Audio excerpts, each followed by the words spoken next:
आणि यानंतर आता घेऊयात बातम्यांचा वेगवान आढावा महाफास्ट 50 मधून। धनंजय मुंडेंना पुन्हा मंत्रिपदाचे अजित पवारांकडून संकेत। कृषी घोटाळ्याच्या आरोपांमुळे बदनामी झाली, त्यामुळे जो मनस्ताप झाला तो भरून निघू शकत नाही। मात्र आणखी एका प्रकरणातनं क्लीन चिट मिळाल्यानंतर पुन्हा संधी देण्याचं अजित पवारांचं वक्तव्य। मुंडेंना मंत्रिमंडळात परत घेण्याचे वक्तव्य अजित पवार यांनी सोडून द्यावे, तर मुंडेंच्या केसमध्ये भ्रष्टाचाराचा हा अँगल असून ते पुन्हा मंत्रिमंडळात येऊच शकत नाहीत, अंजली दमन यांचा दावा। मंत्री संजय शिरसाटांचा राज्यमंत्री माधुरी मिसाळ यांना पत्र। शिरसाटांचा भाजपच्या माधुरी मिसाळ यांच्या बैठकांवर आक्षेप। परवानगी न घेता बैठका लावत असल्याचा आक्षेप घेत मिसाळांना पत्र पाठवलं। राज्यमंत्री म्हणून बैठका घेण्याचा मला अधिकार, तुमच्या पूर्व परवानगीची गरज आहे का या संदर्भात सीएमओ कडून माहिती घेईन। माधुरी मिसाळ यांचं शिरसाटांना प्रत्युत्तर। बैठकीत कोणतेही निर्णय किंवा निर्देश दिले नसल्याचंही स्पष्ट।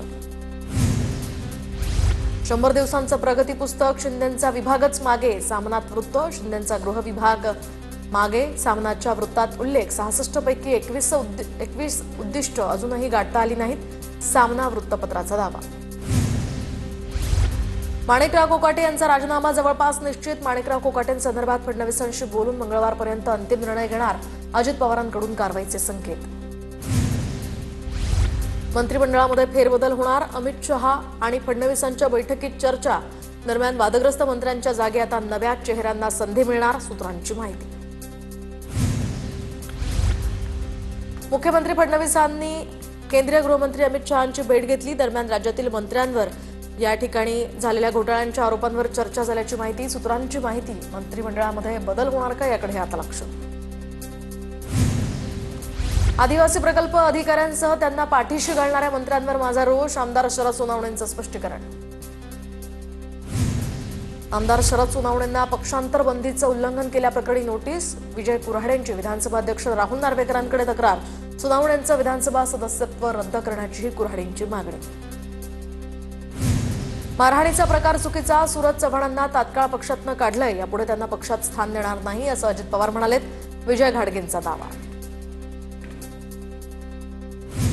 काही मंत्र्यांचे phone not reachable, phone tap होत असल्यामुळे मंत्री फोन बंद करून ठेवतायत अशी दबक्या आवाजात चर्चा। ट्विट करत रोहित पवारांचा दावा।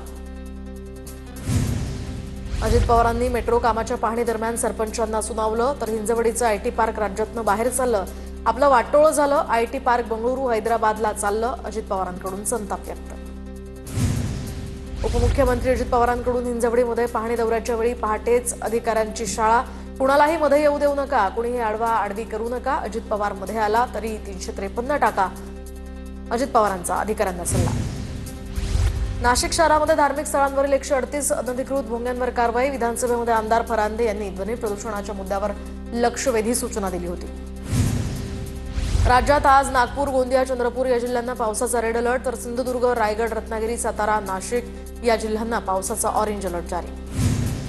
पुण्याच्या घाट विभागामध्ये आज पावसाचा रेड अलर्ट, तर घाट विभागामध्ये मुसळधार पावसाची शक्यता।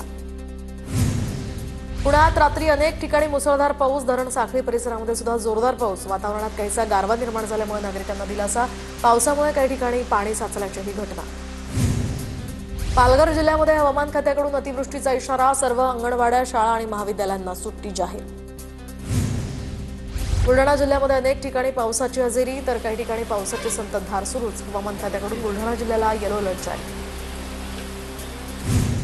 गोंदिया जिल्ह्याला सलग दुसऱ्या दिवशी पावसाचा रेड अलर्ट, तर अनेक भागांमध्ये मुसळधार पावसाला सुरुवात। जिल्ह्यातील बेवार टोला प्रकल्प ओव्हरफ्लो। गडचिरोलीमध्ये भामरागडात पावसाचा जोर कायम, पुराचाही जोर कायम। जिल्हा मुख्यालयाशी तालुक्याचा संपर्क तुटला। इंद्रावती आणि पर्लकोटा नदीची पूरस्थिती अजूनही कायम। तर वाशिमच्या रिसोड परिसरातील वनोजा या परिसरामध्ये 3 दिवसांपासून पावसाची संततधार। जिल्हा परिषदेच्या शाळेच्या परिसरात पाणी साचल्यामुळे विद्यार्थ्यांचे प्रचंड हाल। बुलढाण्यातल्या लोणार तालुक्यामध्ये झालेल्या मुसळधार पावसामुळे सर्वत्र पूर परिस्थिती, तर परिसरातील शेतीचं यामुळे मोठं नुकसान। कासारी गावाजवळचा रस्ताही खचला। परिसरातील दळणवळण यामुळे विस्कळीत। हा रस्ता तत्काळ दुरुस्त करण्याची नागरिकांची मागणी।